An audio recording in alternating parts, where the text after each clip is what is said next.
In the summer of 1587, over 100 English men, women, and children arrived on the shores of Roanoke Island, off the coast of present-day North Carolina. Their mission was ambitious, to establish the first permanent English settlement in the New World.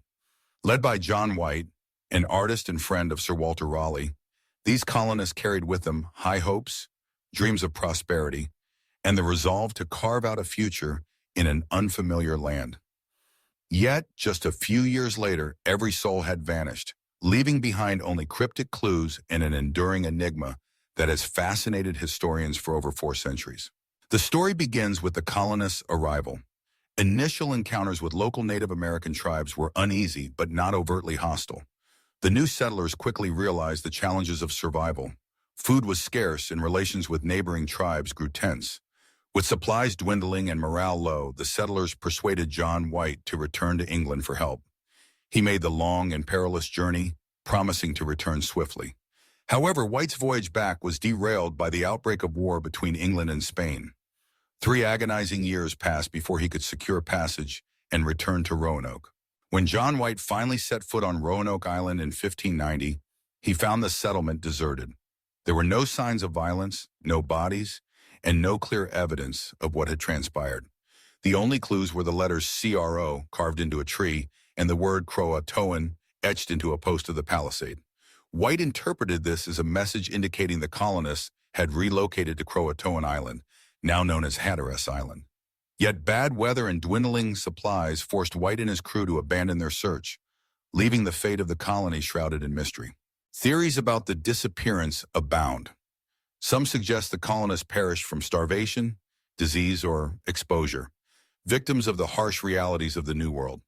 Others believe they assimilated with local Native American tribes, perhaps the Croatoan people, adapting to survive. A few propose darker possibilities, including attacks by hostile tribes or even Spanish forces seeking to eliminate English intruders. Yet no definitive evidence has surfaced to support any single theory.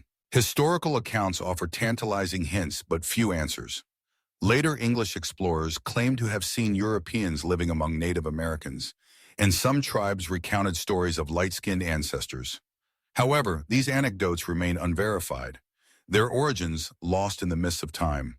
Archaeological excavations have unearthed English artifacts in Native American settlements, but such findings could be explained by trade or scavenging rather than direct integration. Modern science continues to probe the mystery. Genetic studies have searched for traces of English ancestry in the descendants of local tribes, but results remain inconclusive. Meanwhile, researchers continue to comb the islands and coastal forests for new evidence, hoping to uncover the truth behind the lost colony. The story of Roanoke endures not only because of its unanswered questions, but because it captures the imagination, a tale of courage, hope, and tragedy set against the backdrop of a vast and unforgiving wilderness. As historians, archaeologists, and storytellers revisit the evidence, the fate of the colonists remains uncertain. Were they lost to the elements, taken in by friendly neighbors, or victims of a darker fate? The ultimate answer may never be known. The Lost Colony of Roanoke stands as one of history's most tantalizing mysteries, blurring the lines between fact and fiction. It invites us to wonder, to question, and to imagine, a reminder that sometimes the past holds secrets that refuse to be revealed.